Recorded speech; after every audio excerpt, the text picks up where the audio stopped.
Well, hello everyone, and welcome to the Renewable Energy Speaker Series hosted by the McNeil Center for Applied Renewable Energy, or CARE, here at Concordia University of Edmonton, or CUE. We are recording the webinar, so if you prefer to not have your camera on, please feel free to turn it off at this point. The recording will be posted on our website for you to refer to when you'd like, post today. I'd also like to ask everyone to please keep their microphones muted to avoid any background noise. This speaker series provides all of us an opportunity to explore renewable energy solutions, learn about the challenges faced by the sustainable energy sector, explore different careers in the renewable energy sector, and interact with experts from across Canada and beyond. So before we proceed, I want to start by acknowledging that Concordia University of Edmonton is located on Indigenous lands and territories now called Treaty 6 territory and the homeland of the Métis Nation District 9. The North Saskatchewan River has been a significant place for the Blackfoot, Dene, Nakota Sioux, Cree, Saulteaux, and Métis since time immemorial. We honor and respect the agreements made by our ancestors to live in good relations. For as long as the sun shines, the grass grows, and the river flows. Today's webinar is titled Alberta Technology Supporting Energy Transition. Vanadium redox flow batteries, or VRFBs, are a promising technology for the energy transition, converting industrial waste into a critical input for clean energy storage and other high-value uses. Currently in Alberta's oil industry, vanadium is a toxic contaminant that is costly to manage in tailings ponds, where it presents ongoing environmental risk. Alberta researchers have developed techniques to extract vanadium from tailings ponds and convert it into high-value electrolyte. This electrolyte is well suited to both utility scale and residential applications because VRFBs provide non-flammable, fully recyclable, long-duration storage and can cycle repeatedly with minimal performance degradation over a 20-year lifespan. Building a localized Alberta supply chain anchored by vanadium recovered from petrochemical tailings could create a new industry that supports economic diversification while strengthening a low-carbon grid. By using locally sourced vanadium to enable utility-scale wind and solar projects, Alberta could position itself as a North American hub for energy storage infrastructure and a leader in the circular economy. This presentation will explore how Alberta researchers and entrepreneurs are developing technology to convert Alberta's petrochemical from a dangerous and costly liability into high-value battery storage. Today's speaker is Mr. Donald Jantz. Donald is the founder and executive director of the national nonprofit Sustainable Campus Collaborative, which helps post-secondary institutions connect, learn from experts and peers, and accelerate sustainability across campuses and communities. He's also the founder and president of Strategic Sustainable Consulting, supporting organizations to develop and implement sustainability strategy, reporting, and action plans aligned with core strategic goals. In addition, Donald advises clean tech and energy transition startups on business strategy, stakeholder relations, and operational execution. A strategic, systems-minded collaborator, Donald is energized by working with diverse partners to identify practical, innovative responses to complex sustainability challenges. After the presentation, I will join you to facilitate the question and answer period. But for now, Donald, over to you.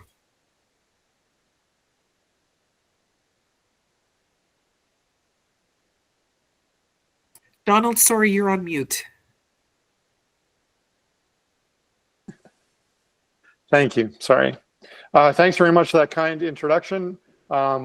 Just to give you a bit of an overview, I guess I've had that introduction. I'm an alumni of Concordia University, and so I'm proudly wearing my T-shirt or my sweatshirt from that.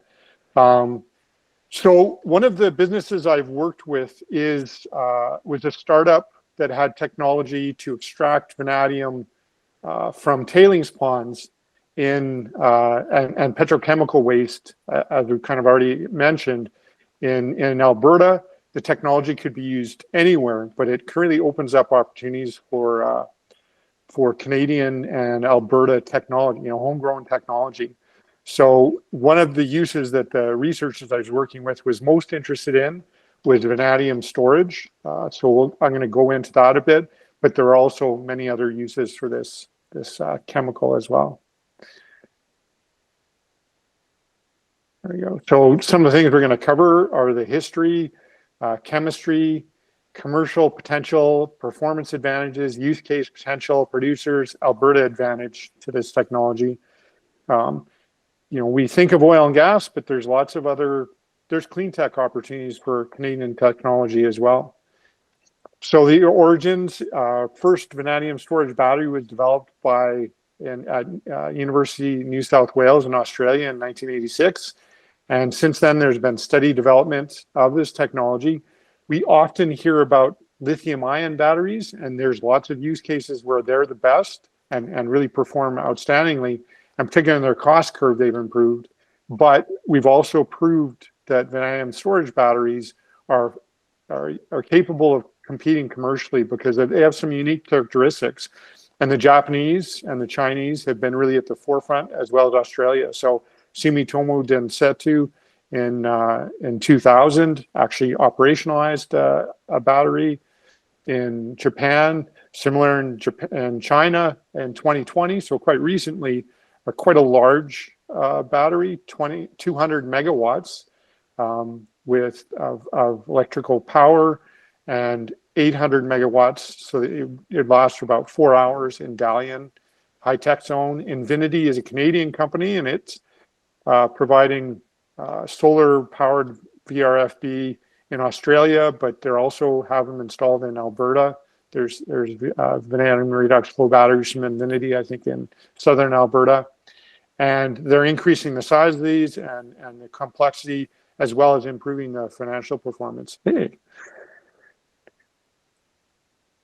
So it's a huge opportunity. I had this slide maybe a couple of years ago, and it showed a fraction of installed capacity for energy storage, particularly utility scale, that we're actually seeing now. It's growing at just enormous pace, and the opportunities in North America are huge, but particularly in China and Europe, where they're often at the forefront of this, as well as in other areas where there's maybe less developed electrical grids.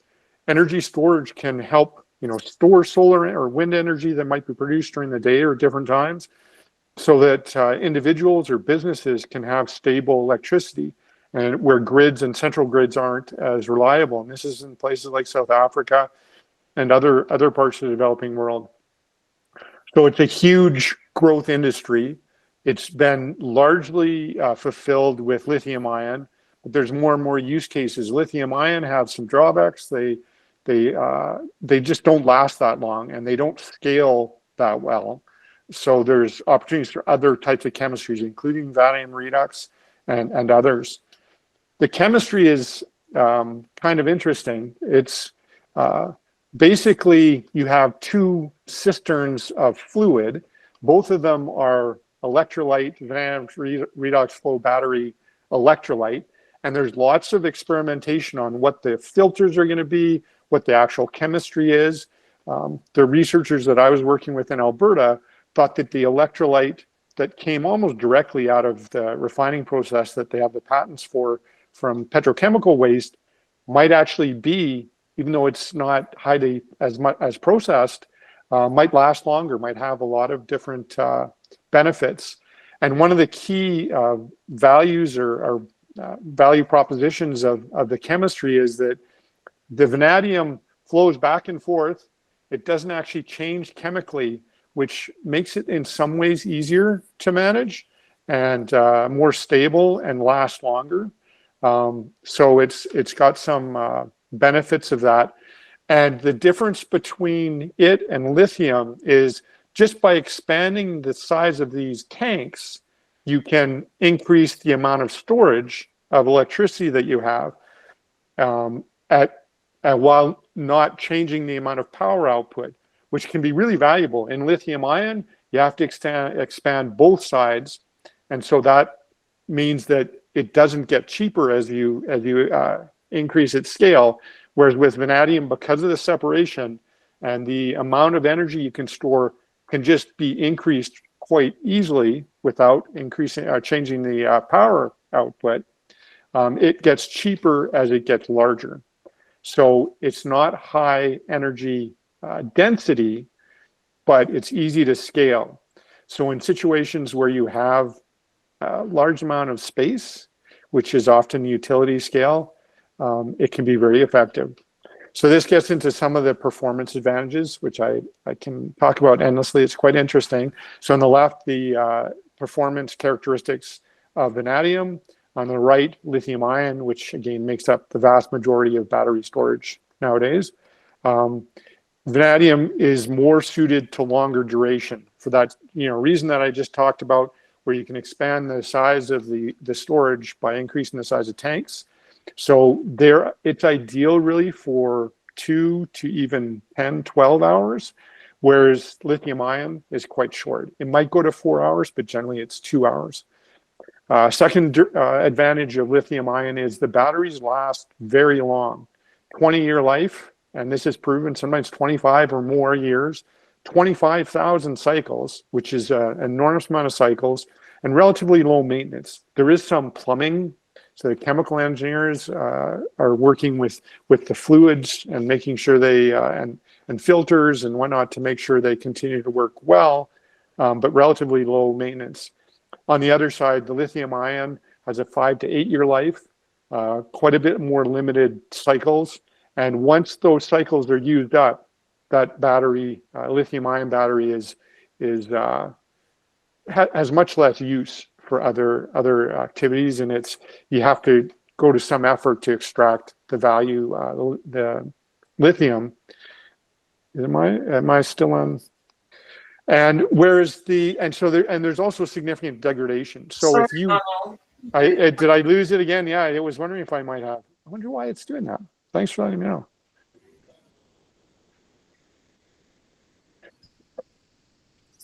Now I know what to watch for. So there's very little degradation with fast and full charge and discharge of battery energy. So you can charge this to zero in literally a microsecond. It's very quick, and discharge in a similar amount of time, and it doesn't degrade at all. Whereas we know with lithium ion, you have to be careful how quickly you charge it and discharge it. So it has impacts, and you can manage that for lithium ion, but it's simply simpler for the vanadium redox flow. Right now, it's relatively easy to produce vanadium electrolyte at low cost, whereas there's growing supply chain constraints for lithium ion, and they're finding ways around that with other battery chemistries, but it's definitely an issue. Vanadium electrolyte is endlessly reusable. So basically, the vanadium electrolyte doesn't change even when you're using it. It's the plumbing that wears down, the filters and fluid management. And so you basically can take the vanadium redox flow electrolyte out when the system is used up and pour it into another new containers, and it'll work just the same. It doesn't change through its use, whereas that's not the same with other types of battery chemistries. So it has a big benefit that way. It's very sustainable, and it doesn't have overheating or fire risk. It doesn't change its temperature when it's discharging or charging, whereas with Lion batteries, it does have thermal runaway issues, and it's a big part of how they have to manage them, which can be managed, but there's benefits to having those different chemistries. And the biggest advantage that lithium ion has is its energy density. So if you want to move objects, move cars, or have laptops, Lion batteries are very light, very energy dense, and vanadium is not that. It's not dense, but if you have relatively a reasonable amount of space to put it in, as you do often in utility scale or maybe in a home use, it works fine. So the use case, financial performance, is for high, vanadium redox flow is going to work best in a high cycle where you might charge it in the morning from solar and then discharge it in a relatively short amount of time through the day or in the evening or at night. And you can do that many, many times. You have access to wholesale market prices. So having a market that favors energy storage or facilitates energy storage is quite important. And you're seeing growing jurisdictions around the world that do this. Places like California, Great Britain, Europe, and China, other parts of Asia, they're increasingly structuring electricity markets so that battery storage has a role to play. Australia is doing a lot of this. Another piece is demand charge avoidance. So being able to this, sometimes a user, and it might be industrial use, it might be a commercial use, will have high electricity demand, high load. And whatever their highest load is during the day, that's the price that they'll pay. And it might be quite a high price. So what you'll be able to do, and I worked at universities where this was relevant, but it would be even more relevant to commercial and industrial uses. If you can shave that demand so that you never spike very high, you can save millions of dollars. And this is true hundreds of thousands, tens of thousands of dollars for large post-secondaries. So it's not insignificant if you invest in battery storage that discharges when you're peaking in your use. Load shifting, if you can store up energy and shift how you use that, where you demand load, it can save you money, similar to the demand charge avoidance. There's ancillary services that in Spain last year they had a blackout. With proper use of batteries like vanadium redox flow batteries, you can maintain a grid and it'll be more stable. It won't black out because it can have huge amount of load that can be released, electricity that can discharge into the system to maintain the balance of systems. And currently, we have spinning, generators that are being moved by natural gas and steam, and we need to replace that. And there's ways of structuring financial electricity markets that again, it's not that hard to do, but you have to put some thought into it. And jurisdictions like Great Britain and parts of Europe and Southeast Asia and China are doing this. So it's something to consider for the future. And finally, there's lots of funding opportunities. There's lots of interest from industrial users of electricity to find new ways to reduce their costs, and batteries can play a part of that.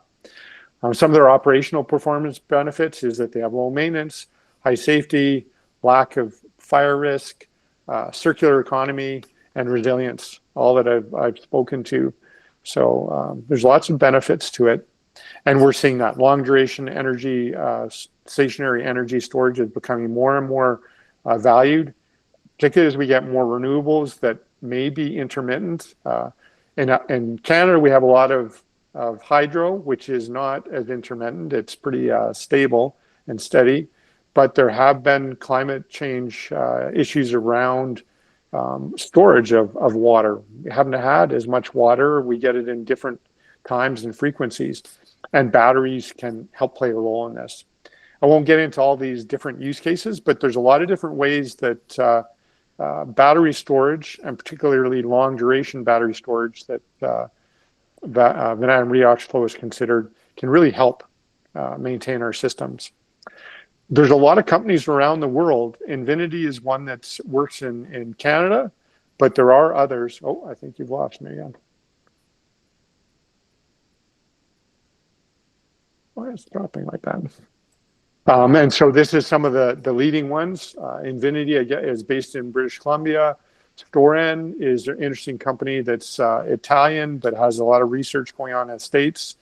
Many of these are in Asia, Japan, and China, as well as Europe. Schmidt is in Europe. Sorry, Don, all this. Yeah, it's really popping out. Sorry about that. Not sure why that is the case. So this is where the Canadian and Alberta advantage specifically comes into play, is the vanadium supply. So this is kind of the meat of the business case for Alberta and for Canada. So there's a lot of vanadium electrolyte supply constraints. Most 80% plus is produced in China and Russia, and they have both domination of the mining of it as well as the processing of it. Another component is the biggest competitor and the thing driving up the price of vanadium in markets around the world is that it's used to strengthen steel. So that's been a huge pressure on it. 90% of it's used to strengthen steel, and that's both for building, building purposes. There's some really strong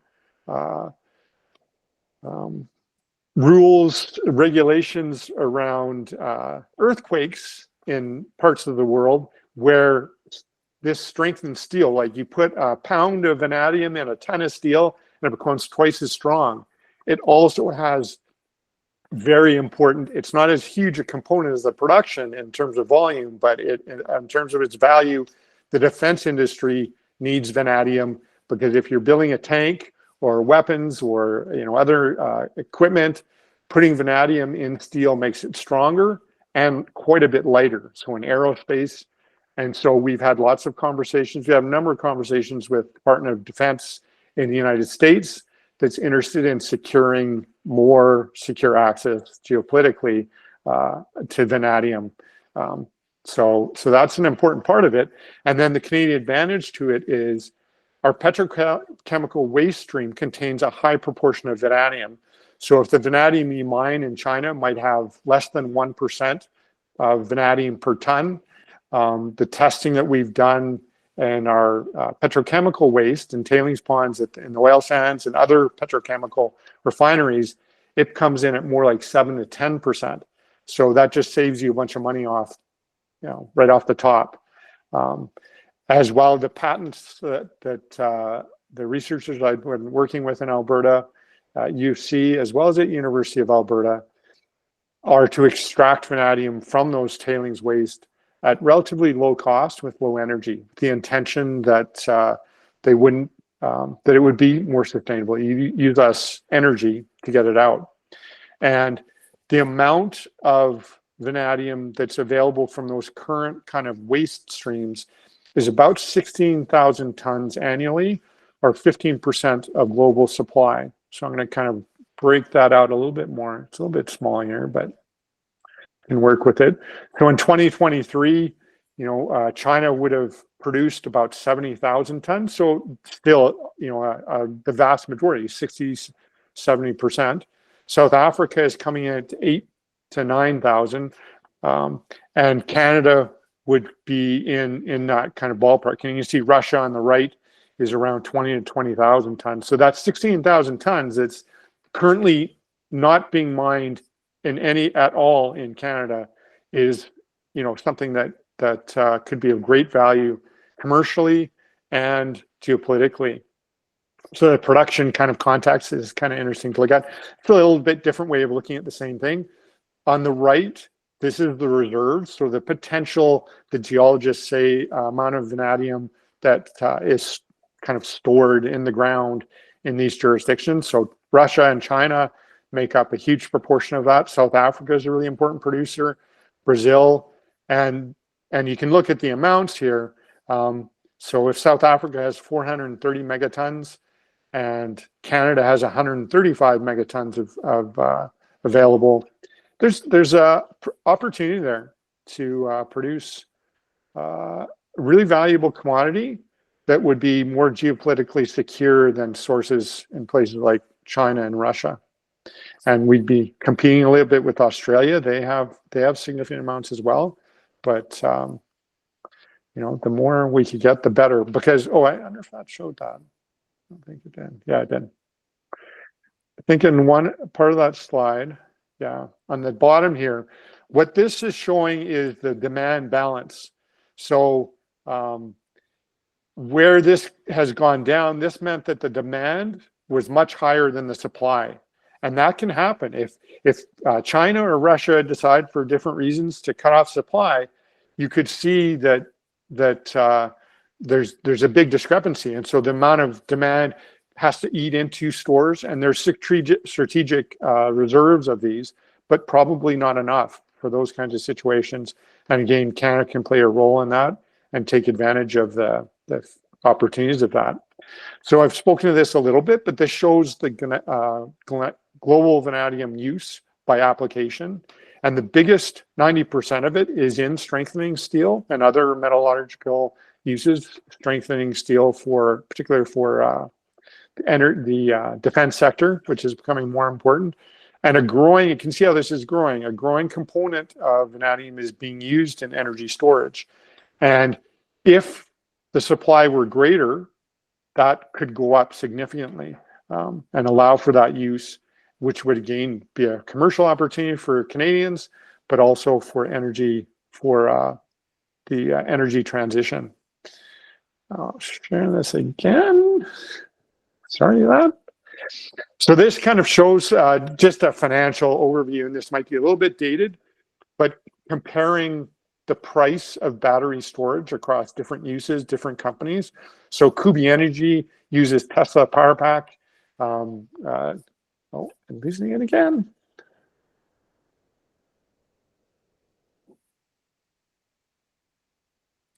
And it's actually, I think, a Edmonton-based company, and it costs about $468 per cycle.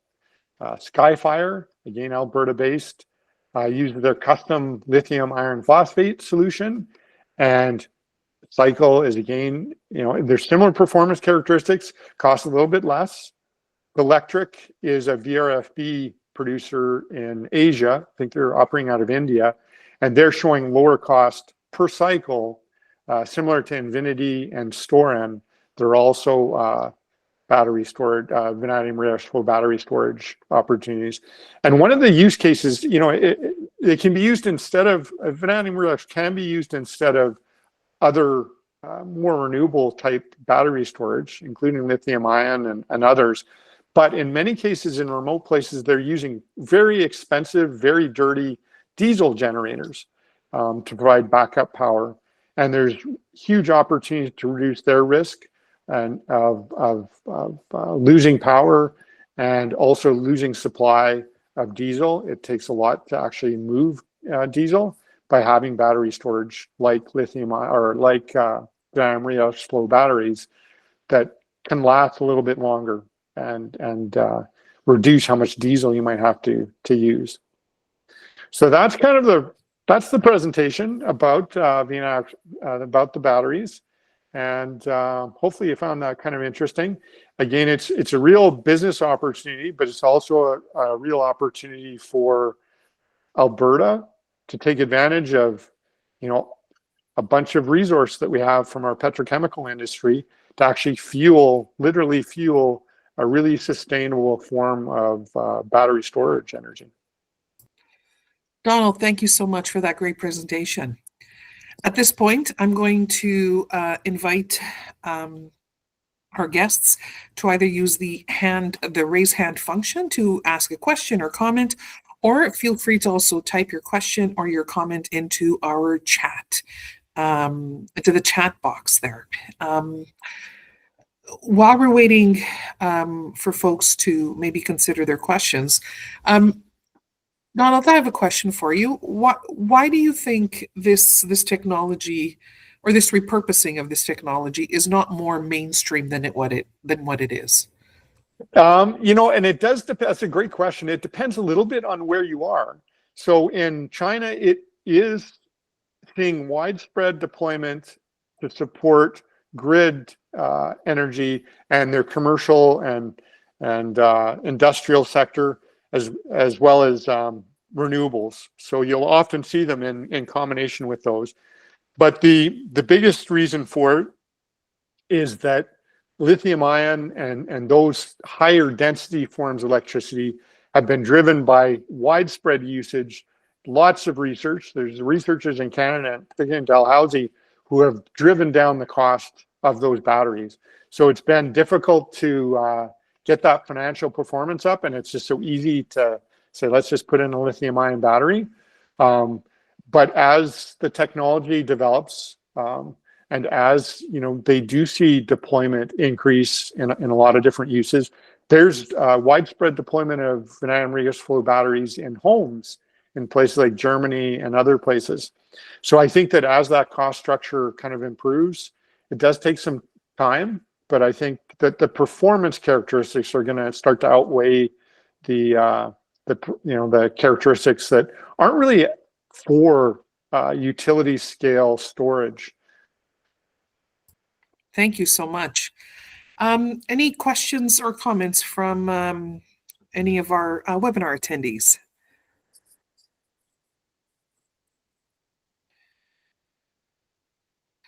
All right, Sergey.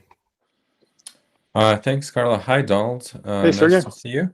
I have a question about more like geopolitical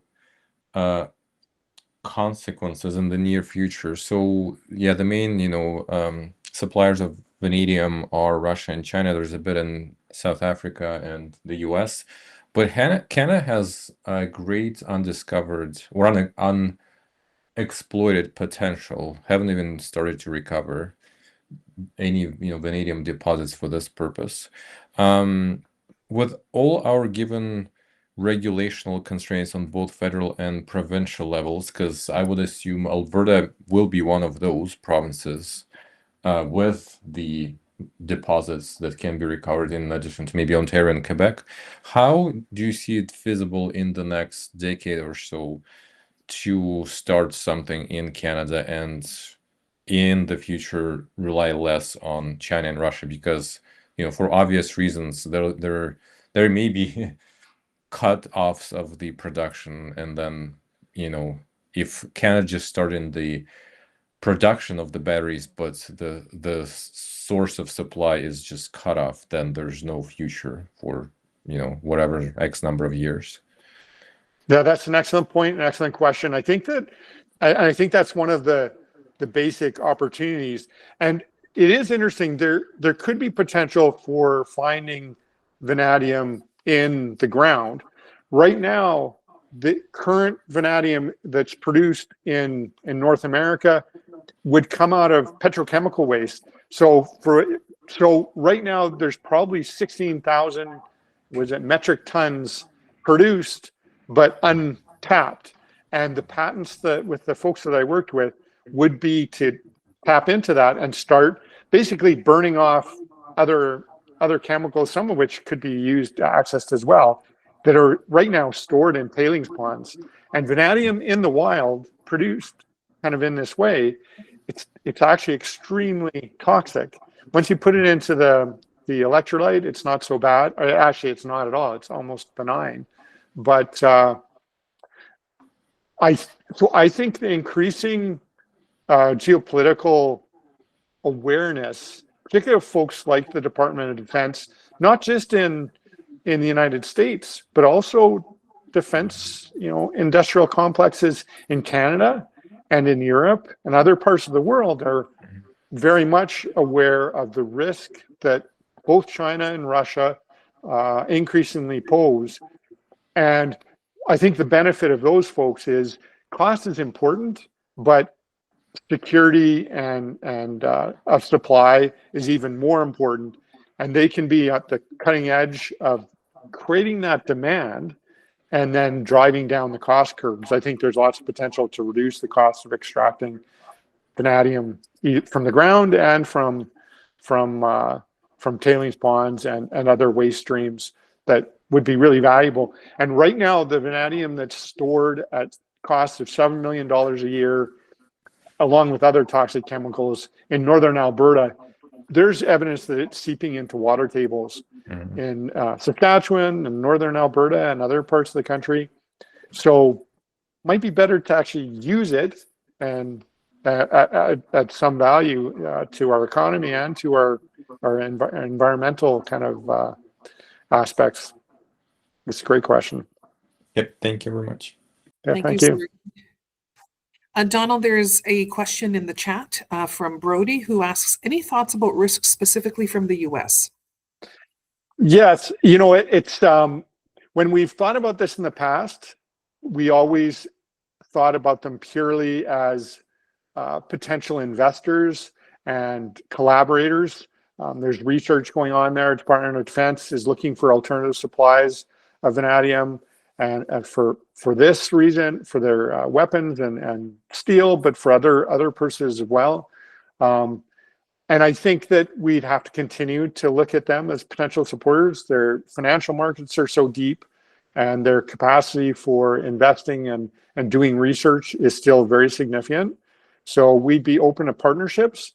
I think that with kind of the way things are going geopolitically, also we're very interested in partnering with a diversity of industrial partners from other jurisdictions. The Europeans, Germans in particular, have a lot of expertise in vanadium redox flow batteries. There's a number of producers there at significant scale producing both vanadium and batteries for residential use, as well as building huge vanadium batteries for Saudi Arabia off of their for solar farms and whatnot that they're building.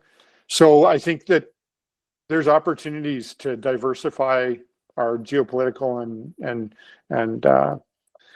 risk, and work with other folks who can supply capital and research and expertise.